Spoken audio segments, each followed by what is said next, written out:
sentar, irmãos? Vou ajustar aqui as coisas um pouquinho. Para avaliar, nós vamos ler bastante hoje. Ainda mais que eu apanhei bastante, que enquanto eu estava estudando, a varada estava batendo nas minhas costas. Então,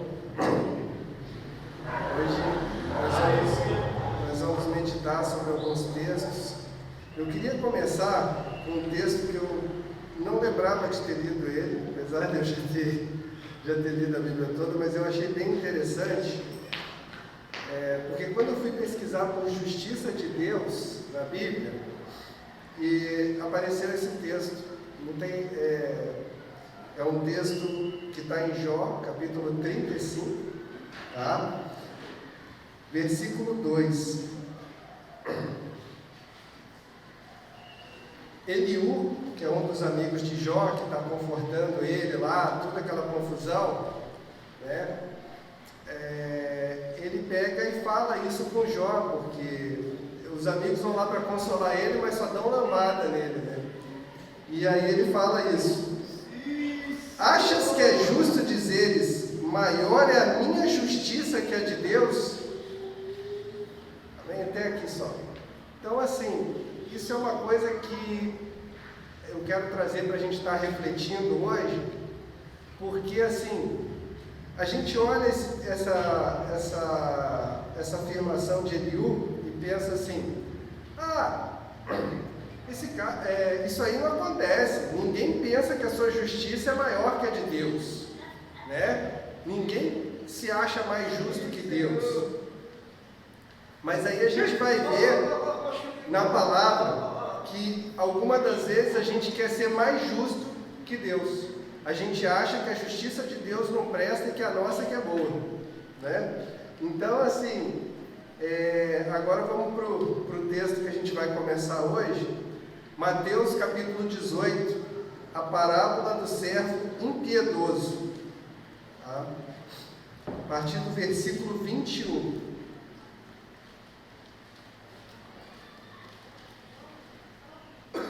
Que bom ver os irmãos hoje, fiquei feliz. Cheguei aqui e falei: nossa, o povo está numa elegância, rapaz. Eu não tinha visto esse terno ainda. Eu falei: pô, o povo está numa beca, rapaz. Eu olhei os diáconos e falei: poxa. Até cheguei, não tinha reparado que era o uniforme no início. Eu cheguei para o Guilherme: cara, nem Salomão em toda a sua glória um terno desse, hein? Poxa. Aí fui ver e falei: cara, uniforme, que padrão. Muito legal, gente, muito legal. Você vê quanto tempo que eu estou ausente, né?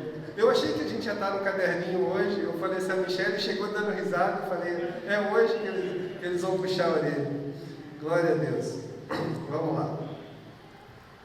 Então Pedro aproximou-se de Jesus e perguntou: Senhor, quantas vezes deverei perdoar o meu irmão quando ele pecar contra mim? Até 7 vezes? Jesus respondeu: eu digo a você, não até 7, mas até 70 vezes 7. Por isso, e aqui começa a parábola, por isso o reino dos céus é como um rei que desejava acertar as contas com seus servos. Quando começou o acerto, foi trazido à presença um que lhe devia uma enorme quantidade de prata. Como não tinha condições de pagar, o Senhor ordenou que ele, sua mulher e seus filhos e tudo que ele possuía fossem vendidos para pagar a dívida. O servo prostrou-se diante dele e lhe implorou: tem paciência comigo, e eu te pagarei tudo. O senhor daquele servo teve compaixão dele, cancelou a dívida e o deixou ir. Mas, quando aquele servo saiu, encontrou um dos seus conservos, que lhe devia 100 denários. Agarrou e começou a sufocá-lo, dizendo: pague-me o que me deve. Então o seu conservo caiu de joelhos e implorou-lhe: tenha paciência comigo e eu pagarei a você. Mas ele não quis, antes saiu e mandou lançá-lo na prisão, até que pagasse a dívida. Quando os outros servos, companheiros dele, viram o que havia acontecido, ficaram muito tristes e foram contar ao Senhor tudo o que havia acontecido. Então o Senhor chamou o servo e disse: servo mau, cancelei toda a sua dívida, porque você me implorou. Você não devia ter tido misericórdia do seu conservo, como eu tive de você? Irado, seu senhor entregou entregou-lhe aos torturadores, até que pagasse tudo o que devia. Assim também fará o meu Pai Celestial a vocês, se cada um de vocês não perdoar de coração o seu irmão. Até aqui. Glória a Deus. Esse é o primeiro texto que nós vamos estar lendo hoje. Então, assim, essa passagem, em outras versões, fala um valor. Deixa eu ver aqui se tem na que eu tinha aqui no texto principal.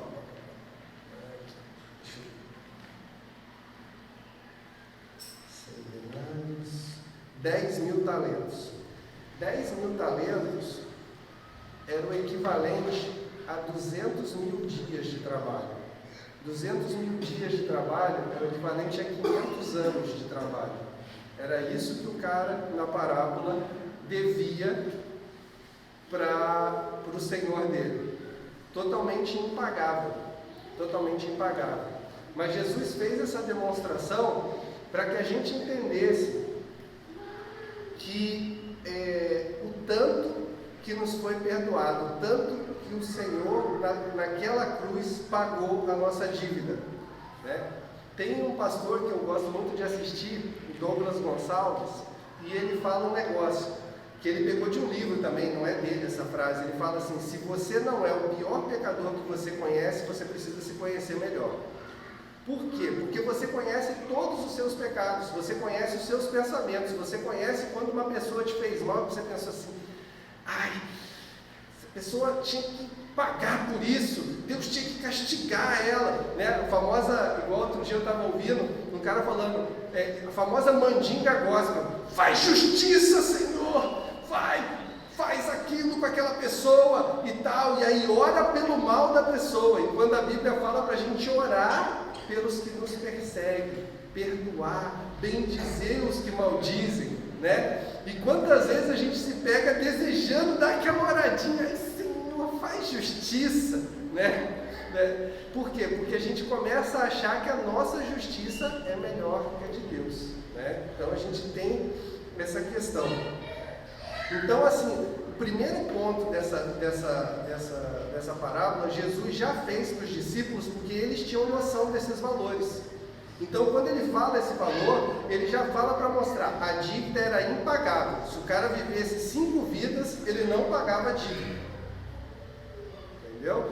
E o Senhor dele, quando ele implora o perdão, imediatamente perdoa ele. Ele sai perdoado. Olha, estou tranquilo, percebi esse perdão. Vai, encontra um que devia 100 denários. Denário é o pagamento do servo de um dia. Então ele devia, 200 denários. Ele devia 200 dias de serviço para ele. Coisa que em 1 ano se paga fácil, entendeu? E ele olha e fala assim: paga agora! Já pega pelo pescoço e sufoca ele, né? Pague agora! E aí ele chega e fala a mesma coisa do servo, se prostrando, implora e fala assim: tenha paciência, eu vou te pagar. E o cara chega e fala assim: não. Pega, leva ele para a justiça, lança ele na prisão. E aí o povo assistindo aquilo, tinha assistido tudo aquilo, pega e fala para o Senhor: Senhor, aquele que o Senhor perdoou, olha o que ele está fazendo. Fez isso com o conservo dele. E aí o Senhor pega e volta atrás na decisão dele. E manda ele aos cuidados dos torturadores. Em algumas versões, verdugos, né? Que é um tipo também de demônio. Então, assim, para que ele fosse atormentado até que pagasse toda a dívida, que era uma dívida impagável, entendeu? Então, assim, isso é para quê? Para gerar temor, porque desde do Pai Nosso, né? Desde a oração do Pai Nosso, quando Jesus fala, ele fala o quê? Perdoa as nossas dívidas, assim como nós perdoamos. E quantas vezes a gente fica retendo o perdão? Quantas vezes a gente fica retendo o perdão para as pessoas, né? Então, tudo isso começou, é engraçado como algumas coisas vão sendo geradas, né? Eu estou fazendo um estudinho de madrugada com os irmãos da Jocum. E o irmão que pregou outro dia, ele falou um negócio que eu falei, cara, eu nunca tinha reparado isso no texto. E aí aquilo falou comigo, eu peguei e falei assim, não, vou guardar isso para mim. Aí quando o Naram me fez o convite, eu falei, cara, é agora, vou. E aí, conforme eu fui estudando,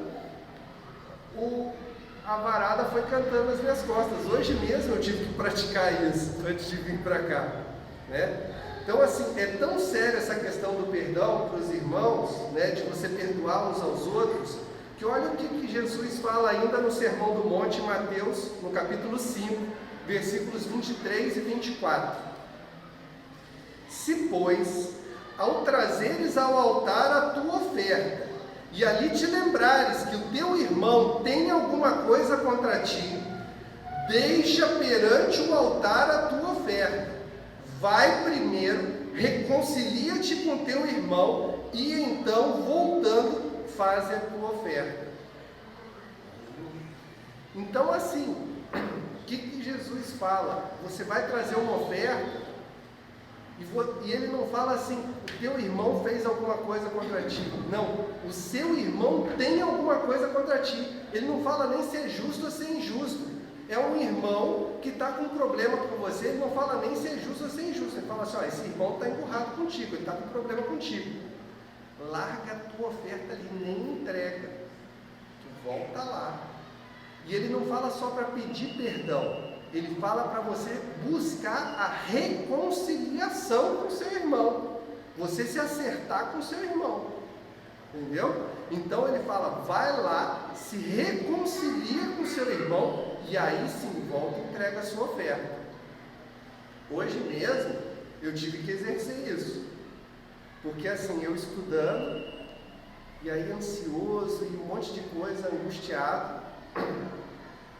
E aí hoje, a gente estava no consultório, a Kátia me ajudando, e aí ela falou um negócio que eu não concordei, e eu fui meio ríspido com ela, e na mesma hora eu vi que ela ficou chateada comigo. E aí a gente terminou o atendimento, chegamos em casa, e assim, no meu modo de ver, eu estava com a razão no que eu falei, e no modo de ver dela, ela também estava com a razão. E eu virei e falei assim, e aí o Espírito Santo me incomodou e falou assim, como é que você vai entregar uma oferta no meu altar, como é que você vai trazer a palavra, e você acabou de ter esse problema em casa. Cheguei para a Kátia, na mesa, antes da gente comer, falei assim, amor, me perdoa. A questão não é quem está com a razão, a questão é a gente ter paz. Entendeu? Então assim, me perdoa, a gente vai lá, a gente vai estar entregando a nossa oferta, nós vamos estar entregando a nossa adoração, e a gente acabou de ter esse problema, a gente tem que ir para lá consertado. Então assim, isso é uma coisa que acontece no dia a dia. Quantas vezes você vem para o culto e às vezes você está de mal com a sua esposa, está de mal com o seu filho, você chamou a atenção do seu filho e tal, aí você chega aqui e louva sem pensar como que você está, né? Ou às vezes tem aquelas coisinhas, aqueles desentendimentos no meio da igreja, né? A pessoa tem um desentendimento, chega aqui e finge que nada aconteceu e está louvando, e está trazendo a palavra, está fazendo aqui, está trazendo dízimo, oferta, aqui está falando, você trouxe, ele não fala de adoração, ele não fala de palavra, ele fala de oferta, ou seja, está trazendo dízimo, e está achando que está agradando a Deus, e você está com problema com o teu irmão, e ele fala, ó, antes de entregar, larga aí onde está, volta lá e se reconcilia, né?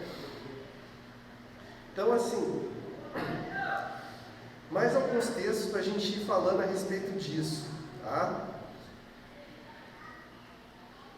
Voltando agora, falando que assim, não é só quando você errou com seu irmão, quando ele está bravo contigo. Em Lucas, no capítulo 17, no versículo 3, fala também de quando o seu irmão erra contigo.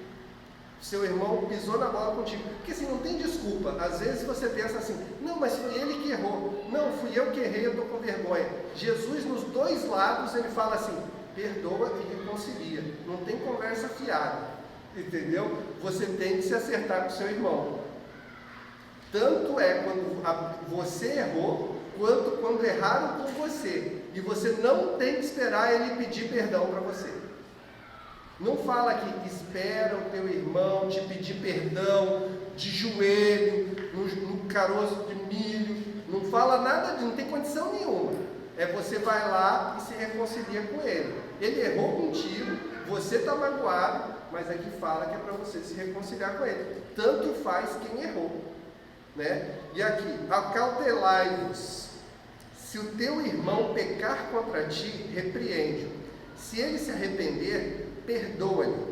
Se por 7 vezes ao dia pecar contra ti e 7 vezes vier ter contigo dizendo, estou arrependido, perdoa-lhe.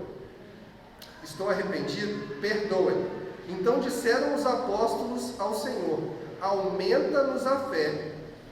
Respondeu-lhes o Senhor, se tiverdes fé como um grão de mostarda, direis a essa moreira, arranca-te e transplanta-te no mar, e ela vos obedecerá. É porque a gente gosta muito desse negócio, né? Se tiver fé como o grão de mostarda, a gente adora. Se tiver fé como um grão de mostarda, a planta sai de um lugar para o outro. Mas aqui Jesus, o contexto é outro. Jesus está falando uma palavra muito dura. Porque às vezes a gente fala assim, o cara é muito cara de pau, é a terceira vez que ele faz isso comigo e ele vem me pedir perdão de novo. Será que não aprende? Ou então, às vezes, a criança, né, erra uma vez, desculpa pai, para de pedir desculpa, menino, você não pode fazer isso, você tem que mudar a sua atitude. E aqui ele fala que se 7 vezes no dia ele errar e chegar te pedindo desculpa, é para você perdoar. Isso é tão pesado que os discípulos pegam e falam para ele assim, Senhor, aumenta a nossa fé para a gente dar conta de cumprir isso. E aí ele fala do grão de mostarda. Porque a gente gosta desse negócio. Não, uma fé do grão de mostarda, a gente vai transportar as montanhas, a gente vai abrir o mar, a gente vai andar sobre as águas. Mas aqui os discípulos estavam falando o seguinte, aumenta a nossa fé para que a gente possa obedecer essa palavra dura. Porque não é fácil. Imagina o seguinte, às vezes a gente está falando de briguinha, mas isso serve para qualquer pecado contra ti. Se adulterar, se te passar a perna num negócio. A palavra ali está bem clara. Se ele pecou contra ti e ele te pediu perdão, perdoa ele. Perdoa ele. Entendeu? Porque às vezes a gente pensa numa mentirinha, né? Se ele contar uma historinha, e se ele te roubar e te pedir perdão? Aqui está falando que é para perdoar. Né? Então, assim, são coisas. Por isso que os discípulos pegam e falam isso. Aumenta a nossa fé, porque, poxa, como que a gente vai fazer um negócio desse? E ele pega e fala assim: olha, se tiver fé do tamanho de um grão de mostarda, você pode fazer qualquer coisa. Né? E isso, gente, faz parte do ministério que foi entregue para nós. Tá? Porque a gente pega e fala muito dos ministérios em termos de cargos, posições ou de atividades que a gente faz na igreja, mas tem um ministério que Jesus entregou para todo mundo. Para todo mundo. Né? Então, assim, vamos lá em 2 Coríntios 5, versículo 18 até o 21. Olha como vai além do perdão, vai até a reconciliação. Ora, tudo provém de Deus, que nos reconciliou consigo mesmo por meio de Cristo e nos deu o ministério da reconciliação, a saber, que Deus estava em Cristo reconciliando consigo o mundo, não imputando aos homens as suas transgressões, e nos confiou o quê? A palavra da reconciliação, de sorte que somos embaixadores em nome de Cristo, como se Deus exortasse por nosso intermédio. Em nome de Cristo, pois, rogamos que vos reconcilieis com Deus. Aquele que não conheceu o pecado, ele o fez pecado por nós, para que nele fôssemos feitos justiça de Deus. Essa é a justiça de Deus, a reconciliação. O ministério de Jesus quando ele se entrega na cruz, foi para permitir que nós, que estávamos mortos em nossos pecados, não só nós, o mundo todo, morto em pecados e delitos, tivéssemos a oportunidade de nos reconciliarmos com Deus, nosso Pai.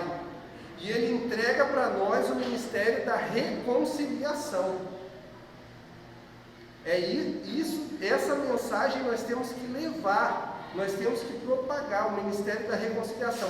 O Velho Testamento fecha com reconciliação e no Evangelho de Lucas ele abre com reconciliação.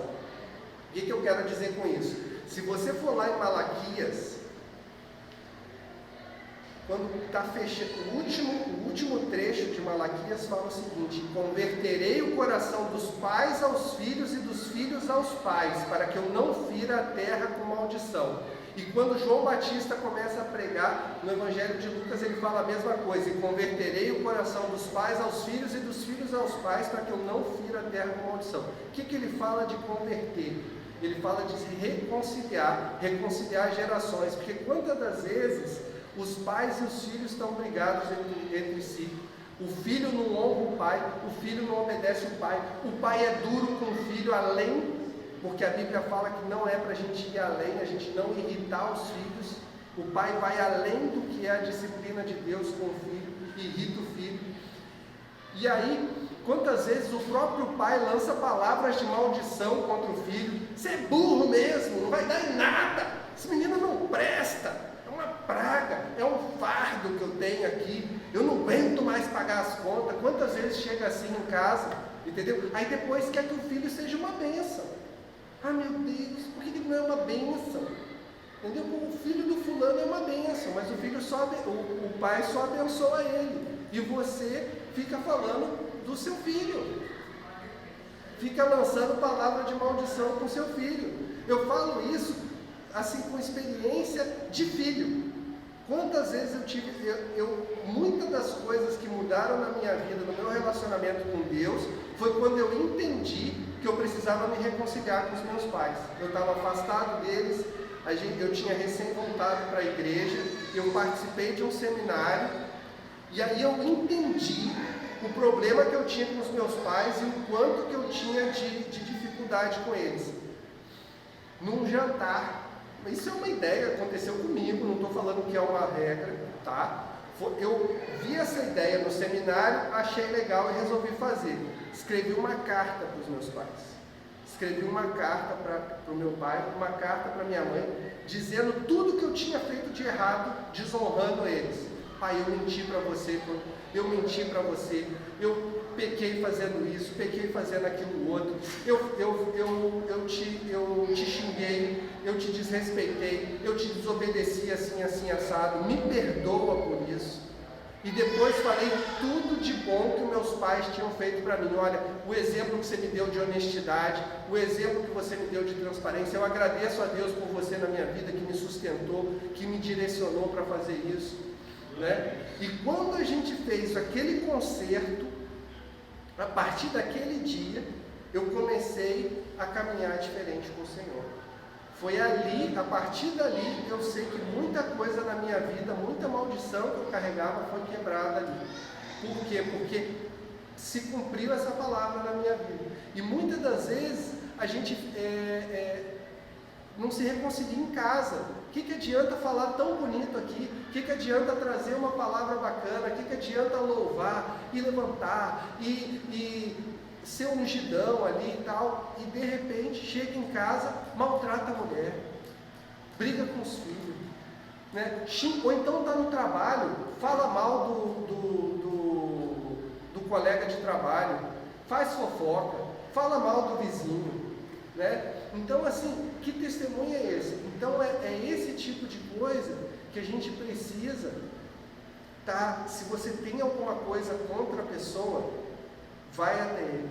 Se ele tem alguma coisa contra você, vai até ele. É ir além do perdão, é tentar buscar a reconciliação. Para quê? Para que, como diz aqui no versículo, para que nele fôssemos feitos justiça de Deus, para que a gente possa cumprir a justiça de Deus. Tá? Continuando nos versículos aqui para a gente poder ver como isso faz mal para nós, porque às vezes essa questão tem uma frase famosa, eu não sei de quem que é essa frase, mas fala bem a respeito disso. Toda vez que alguém faz mal para você e você não perdoa, é como você tomar o veneno todo dia e ficar desejando que ele fique mal. Porque você fica todo dia remoendo, ai, mas ele me roubou, ai, mas ele me enganou, ai, mas ele não sei o quê. Você fica lá remoendo aquela amargura, ai, ele me deu um calote, meu Deus, está me devendo lá, e fica lá dando risada e me cumprimenta na rua, e você fica lá remoendo aquilo, né? E você que está se envenenando e torcendo para o outro ficar ruim, entendeu? Por quê? Por falta de perdão. Por falta de perdão. Em Hebreus, no capítulo 12, fala a respeito disso. Capítulo 12, versículos 14 e 15. Segui a paz com todos. Com todos, não é com alguns, não é só com quem te agrada. É seguir a paz com todos. E a santificação, sem a qual ninguém verá o Senhor. Atentando diligentemente, porque ninguém seja faltoso, separando-se da graça de Deus. Nem haja alguma raiz de amargura que brotando vos perturbe, e por meio dela muitos sejam contaminados.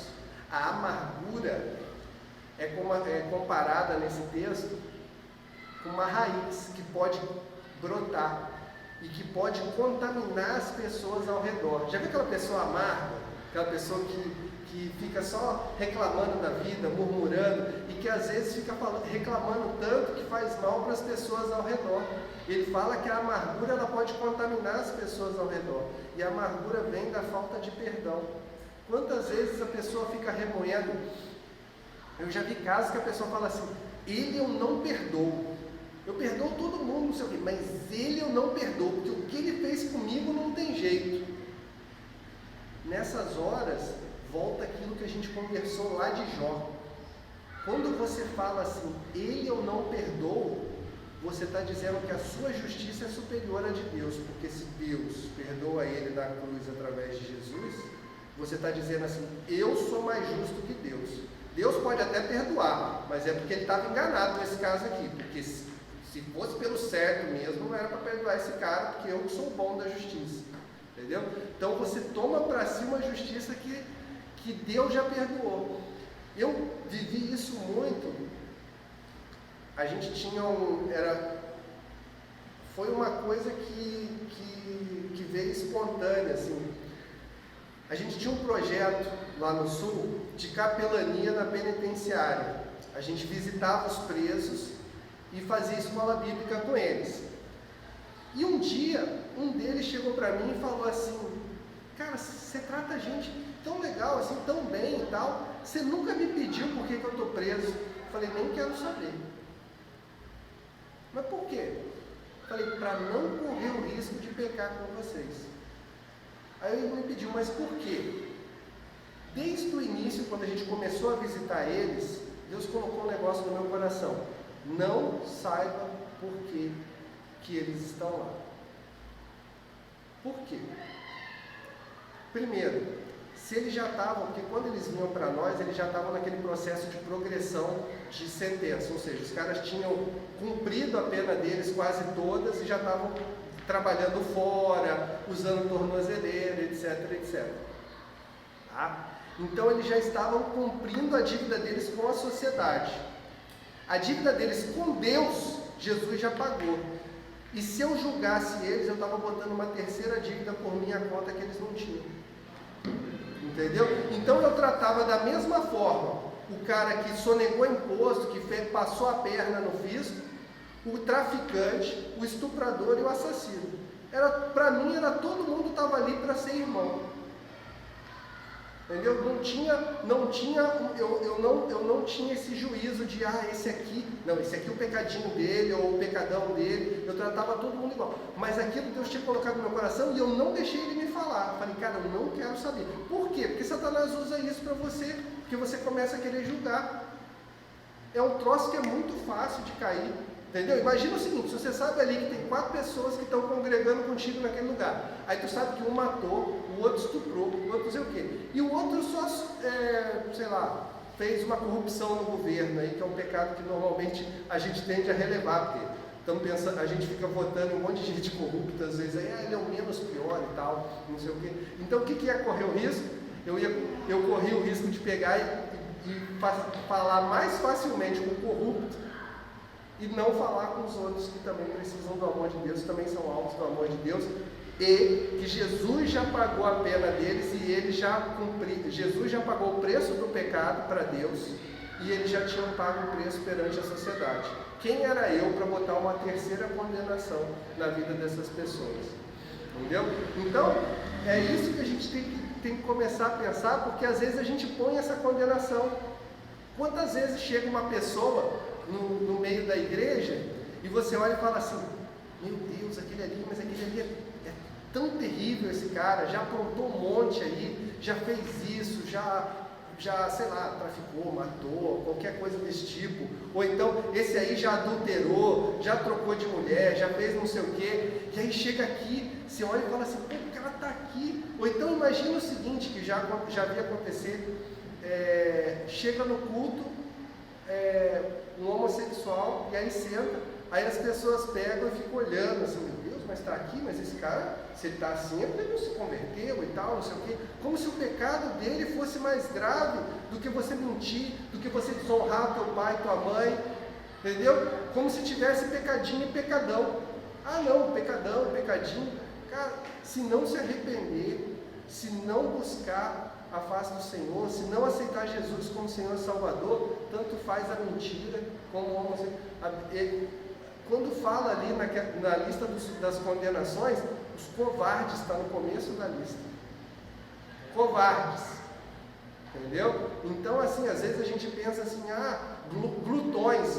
O cara adora falar aquela frasezinha: crente não bebe, mas crente come. Aí fala lá, glutonaria. Né? Então, assim, e aí a gente pega e fala assim: mas o homossexual, mas e o glutão? E eu com essa pança, né? Engordei esse tempo aí, converter, né? Eu falei que hoje a varada está indo para... Eu estou levando as minhas também. Essa parte eu nem tinha programado. Vamos lá, continuando. Então, assim, isso é tão importante, gente, porque olha, em 1 João, no capítulo 4, nos versículos 19 a 21. Nós amamos porque Ele nos amou primeiro. Se alguém disser, amo a Deus, e odiar a seu irmão, é mentiroso, pois aquele que não ama o seu irmão a quem vê, não pode amar a Deus a quem não vê. Ora, temos da parte dele este mandamento: aquele que ama a Deus, ame também o seu irmão. Glória a Deus. Então, assim, isso é importante, gente. Por quê? Porque às vezes a gente fica assim: mas meu irmão fez isso comigo, meu irmão mentiu para mim, meu irmão me deve tanto, meu irmão me deu um calote, meu irmão fez não sei o quê, meu irmão me enganou, entendeu? Eu não tive oportunidade naquele dia, não sei o quê e tal. E aí fica aquela coisa. Aqui fala o seguinte: se você não ama o seu irmão a quem você vê, você não pode amar a Deus. Tem um outro texto que fala que se você não perdoa o seu irmão, você na verdade nem é filho de Deus, você é filho do diabo. Né? João também fala isso numa das suas cartas. Então, assim, às vezes a gente fica nessa de: mas eu venho em todos os cultos, mas eu sou dizimista, eu sou ofertante, eu sou isso, eu sou aquilo outro, eu faço. Gente, mais importante do que fazer é ter um relacionamento com Deus e com seus irmãos. O mandamento não é, quando fala assim, qual o maior mandamento, Jesus não fala assim: fazer um monte de coisa para mim. Ele não fala isso. Ele não fala também de dar um monte de dízimo. O maior mandamento é: amarás o Senhor teu Deus de todo o teu coração, de todo o teu entendimento, e amarás ao teu próximo como a ti mesmo. É esse que é o mandamento. Entendeu? Então, às vezes, a gente fica nessa, não, eu faço tudo, eu só não perdoo o meu irmão. Eu faço tudo, eu só não dou um bom testemunho no trabalho. Entendeu? Então, assim, e isso é uma coisa muito séria. Eu, por exemplo, hoje estava justamente falando sobre isso, porque assim, a gente tenta achar uma desculpa para fazer o erro, né? Hoje, eu estava pensando, quando estava tomando banho para vir aqui, tinha acontecido essa situação com a Cátia, e eu pensando assim, cara, tem que arrumar um jeito de resolver isso daí. Acho que eu vou arrumar uma funcionária. Entendeu? Porque se eu continuar trabalhando com a Cátia, eu fico nervoso porque estou trabalhando muito, vou acabar de vez em quando dando umas faíscas para cá, umas faíscas para lá, e não é certo eu ficar discutindo com a Cátia e atrapalhando o meu relacionamento por causa disso. Aí o Espírito Santo me falou assim, só mudou o alvo. Só mudou o seu próximo. Ao invés de ser o seu próximo ser a sua esposa, vai ser a funcionária. Entendeu? Você que tem que converter o seu coração e dar os frutos do Espírito Santo. Mansidão, domínio próprio, longanimidade, benignidade, né? Paciência, né? E aí eu comecei a olhar aquilo e falei, tá bom, entendi. Então busca um relacionamento comigo, busca gerar os frutos do Espírito Santo, que aí você não precisa ficar pedindo perdão depois. Entendeu? Porque a gente acha desculpas. Eu, por exemplo, essa semana, eu estava justamente meditando, eu tentando achar desculpa, porque a gente acha desculpa. A gente fica assim, porque eu estou com uma carga horária de 90 horas, faz 3 anos que eu não tenho férias, aí estou estressado, estou não sei o quê. Não é desculpa, porque a Bíblia fala que Ele não dá um fardo maior do que a gente possa suportar. A Bíblia fala que Ele vai estar conosco no meio da tempestade. A Bíblia fala que Ele nos dá a shalom dEle, a paz que excede todo entendimento. Então não tem desculpa. A Bíblia fala que aqueles que confiam no Senhor renovam as suas forças. Entendeu? Então a gente tem que confiar nas promessas do Senhor, a gente tem que buscar a presença do Senhor, o relacionamento com Ele aonde a gente estiver, né? Então assim, por isso que eu falei da lambada, eu falei assim, cara, eu vou lá só para passar o que eu apanhei hoje, entendeu? Porque as varadas foi firme assim, sabe? E eu já, sabe quando você pensa assim, é simples, é só não trabalhar com a Cátia, não vou brigar com a Cátia, só vou brigar com as outras pessoas. Né? Aí, então assim, gente, o que eu queria deixar? Você pode ter vários outros ministérios, mas a Bíblia fala que Ele nos deixou o ministério que era dele também, o ministério da reconciliação. Isso é tão importante que agora nós vamos chegar no ponto que gerou toda essa administração aqui. Foi uma aula que eu recebi sobre oração, e o pastor falou uma coisa que assim, foi um troço que ele estava falando um monte de coisa, mas esse trecho eu nunca tinha observado e me chamou a atenção. Ele continuou o trecho, mas eu ficava assim, cara, eu nunca tinha observado isso, eu fiquei assim, é tão importante você perdoar os irmãos antes de entregar a sua oferta, que Jesus e Estevão deram esse exemplo para nós. Jesus, antes de entregar a sua oferta, ele fala assim, Pai, perdoa, porque eles não sabem o que fazem. Ele perdoa todos. Ele sim podia condenar todos, porque ele não tinha pecado e estava sendo condenado injustamente. Ele, como justo, ele podia simplesmente ter condenado todos ali. Ele pega e perdoa, antes de entregar a oferta dele para o Senhor, que era ele mesmo, a vida dele. E Estevão, seguindo esse exemplo, quando ele vai ser o primeiro mártir, ele antes de entregar, estava sendo apedrejado. Ele pega e fala, Senhor, não lhes impute esse pecado. Ele perdoa os irmãos e aí ele entrega a oferta dele, que era a própria vida. Entendeu? Então, que oferta você está trazendo que você acha que é mais importante do que a de Cristo, para você dizer assim, não, a minha oferta não vale eu perdoar o meu irmão. Entendeu? Então, assim, isso serve para todos nós.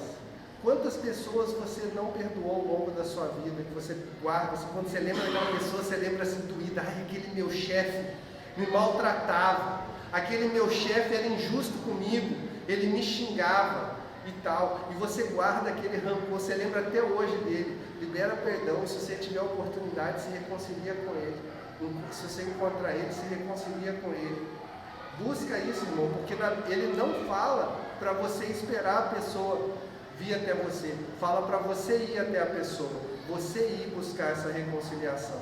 Que a gente possa estar tentando justamente buscar isso, buscar a face do Senhor, buscar um relacionamento, porque é Ele que vai nos dar capacitação para a gente cumprir esse tipo de coisa. Porque não é fácil não, irmão. Não é fácil não. É que nem eu falei, ali no chuveiro, eu já estava dando um migué, eu já estava assim, vou arrumar alguém para ser meu saco de pancada, personal saco de pancada, entendeu? Vou lá, vou gastar uma grana, mas aí eu não vou ter que ter medida com as palavras. E aí Deus foi lá e, pô, vai buscar minha face, rapaz, vai dar fruto do Espírito Santo, vai demonstrar mansidão, domínio próprio. Tá bom, amém. Vamos continuar com a carta então. Amém, irmãos? Era isso. Mas glória a Deus, era isso que eu queria compartilhar. Que a gente possa sair daqui praticantes, que a gente possa sair daqui demonstrando a diferença que o Senhor faz nas nossas vidas, que nós possamos cada dia mais buscar esse relacionamento e essa frutificação do Espírito Santo nas nossas vidas. Eu agradeço a minha oportunidade. Deus abençoe cada um de vocês.